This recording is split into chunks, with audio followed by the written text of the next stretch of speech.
যখনই মুন্সিগঞ্জে পুলিশের সাথে আমাদের সাথে লড়াই হয়, সেই লড়াইয়ে আমাদের এখানে একজন মানুষ নিহত হয় এবং সেখানে আমি আহত ছিলাম, আমার সাথে অনেক লোক আহত ছিল। সবাই স্বতঃস্ফূর্তভাবে সেখানে পুলিশের সাথে লড়াই করে আমরা মুন্সিগঞ্জ থেকে আন্দোলনের সূচনা সৃষ্টি করে দিয়েছি এবং সেই আন্দোলনে মহিউদ্দিন সাহেব আমাদের পাশে থেকে নেতৃত্ব দিছে। মুক্তারপুরে প্রথম স্বৈরাচার বিরোধী আন্দোলনে আওয়ামী পুলিশ বাহিনীর বিরুদ্ধে যে প্রতিরোধ গড়ে তোলা হয়েছিল সেটা মহিউদ্দিন ভাইয়ের নেতৃত্বে হয়েছে। 2022 সালের সেপ্টেম্বরে মুন্সিগঞ্জের মুক্তারপুরে তার আহ্বানে এক শান্তিপূর্ণ গণসমাবেশ আয়োজন করা হয়। হাজারো মানুষ, কৃষক, শ্রমিক, যুবক ও বৃদ্ধ স্বতঃস্ফূর্তভাবে এতে যোগ দেন। কিন্তু সমাবেশ শুরু হওয়ার ঠিক 1 মিনিট আগে যেন গণতন্ত্রের কণ্ঠ রোধ করতেই পুলিশের সহযোগিতায় শাসকদের সন্ত্রাসীরা চালায় আতঙ্কজনক হামলা।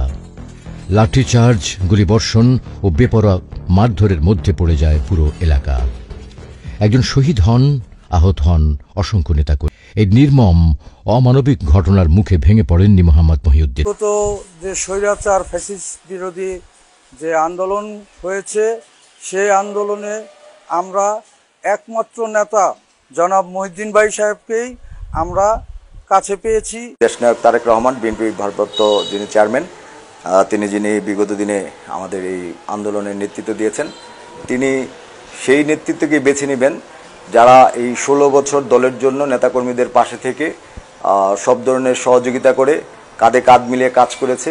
মুন্সিগঞ্জ জেলা বিএনপি যেই কঠিন এক দুঃসময়ের মধ্যে ছিল, সেই কঠিন দুঃসময়ে দক্ষ নাবিকের মতো শক্ত হাতে যিনি বিএনপিকে নেতৃত্ব দিয়েছিলেন, হাইবের ছোট ভাই, সদর উপজেলা বিএনপির সভাপতি জননেতা মহিউদ্দিন আহমেদ, তার নেতৃত্বের কারণেই কিন্তু আমরা দীর্ঘ একটি সময় স্বৈরাচার ফ্যাসিস্ট হাসিনার বিরুদ্ধে আন্দোলন সংগ্রাম করে যেতে পেরেছি। বিগত আন্দোলন সংগ্রাম থেকে শুরু করে এই স্বৈরাচার ফ্যাসিবাদ বিরোধী আন্দোলন, যত ধরনের আন্দোলন হয়েছে মুন্সিগঞ্জের মাটিতে, একমাত্র মহিউদ্দিন ভাই ছাত্রদলের পাশে ছিলেন। যে কোনো পরিস্থিতি মোকাবেলা করার জন্য মহিউদ্দিন ভাই আমাদের নির্দেশনা দিয়ে থাকতেন এবং আমাদের পাশে সবসময় থাকতেন। আমাদেরকে সর্বদা আন্দোলন সংগ্রামে উদ্বুদ্ধ করেছেন। তিনি বিভিন্ন সময় আমাদের সাথে রাজপথে থেকে আমাদের সাথে আন্দোলন চালিয়ে গেছেন।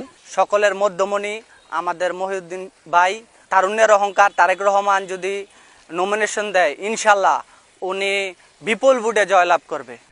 দলীয় আদর্শে অবিচল থেকে সাহসিকতা, ত্যাগ ও নেতৃত্বের মাধ্যমে মোহাম্মদ মহিউদ্দিন আজ মুন্সিগঞ্জ জেলা বিএনপির সর্বোচ্চ নেতৃত্বে অধিষ্ঠিত। জনাব মোহাম্মদ মহিউদ্দিন সাহেব, উনি তৃণমূলের জনসমর্থন নিয়ে বর্তমানে উনি সবচেয়ে বেশি এগিয়ে আছেন। তার নেতৃত্বে সুসংগঠিত হয়ে আমরা মুন্সিগঞ্জে রাজনীতি করি। আমরা মহিউদ্দিন আহমেদের নেতৃত্বে দীর্ঘ 16 বছর ফ্যাসিস্টের বিরুদ্ধে লড়াই করেছি। মুন্সিগঞ্জ 3 আসনের মহিউদ্দিন ভাই একমাত্র যোগ্য প্রার্থী। আমাদের মাঝে একমাত্র আমাদের ছায়া হিসাবে মহিউদ্দিন ভাই আমাদের মাঝে ছিল। 3 আসনের এমপি হিসাবে আমরা মহিউদ্দিন ভাইকে চাই। আমরা তারেক জিয়ার প্রতি আকুল আবেদন, আমরা 9 নং ওয়ার্ডের পক্ষ থেকে মহিউদ্দিন ভাইকে।